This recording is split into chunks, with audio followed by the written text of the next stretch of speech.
permanent makeup is having a moment. It's really popular right now.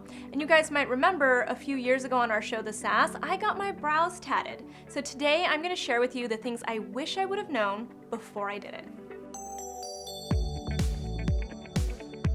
Before I get started, make sure to subscribe to our channel, Mixed Makeup, and find me on Instagram at Yara. I know there are several types of permanent makeup. You can have eyeliner, you can do your lips, but today in particular, I'm talking about the brows because that's what I've done. And I'm also talking about things like microblading because it's very similar in the way that it's handled and done and the ink that's used. So let's start with the positives. Number one, you get to wake up with thicker, fuller brows.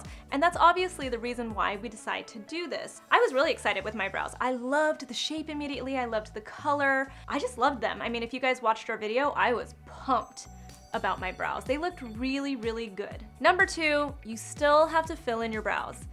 This one comes as the biggest shock to people when I tell them this. When you get your brows done, I think that's really what people look forward to the absolute most, is that they no longer have to touch their brows. They get to, wake up with beautiful brows every single day of their life from there on.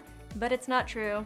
Guys, you still have to fill in your brows. You don't necessarily have to fill them in if you're going for like a no makeup look because they'll look really nice and probably better than what they were before.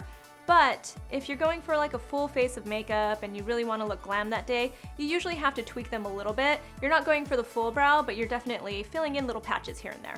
That leads to number three. It gives your brows a really good shape. So even though you are filling in your brows, the good news is you have this beautiful shape and it's a really good starting point. So you're just filling in little parts of it.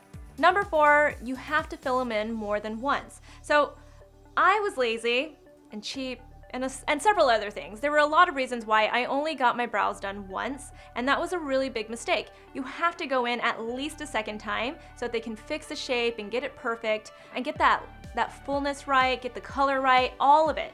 That all happens the second time. Kind of think of it like when you see a new hairstylist. The first time you might get a really good haircut, but as they get to know you, they start to give you an even better haircut. It's kind of the same thing. The first time they do your brows, you might notice that something's not looking right. The second time, they make it look better. The third time, they make it look perfect.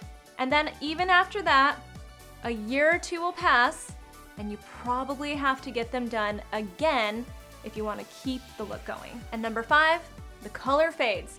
You guys are always calling me out saying I use the wrong eyebrow color, and the truth is, it's not my pencil or my brow filler, it's the faded tattoo that I have. Mine ended up fading kind of like an orangey red color, and it's starting to finally go away, but I had to deal with it for the last few years, and it was really a big pain in my butt, to be honest.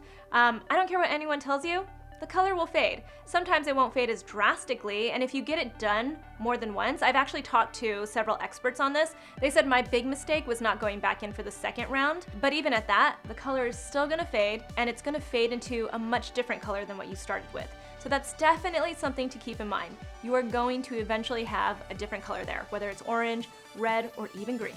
All that to say, permanent makeup isn't permanent. So while you might love them in the beginning, you might not later on. Have you tried any permanent makeup? Do you love it? Do you hate it? Have you tried microblading? Have you experienced what I experienced? Tell us in the comments below because we'd all love to hear this. Find us in our private Facebook group. It's called Beauty and Wellness Questions Answered. Don't forget to subscribe to our channel and watch our next video.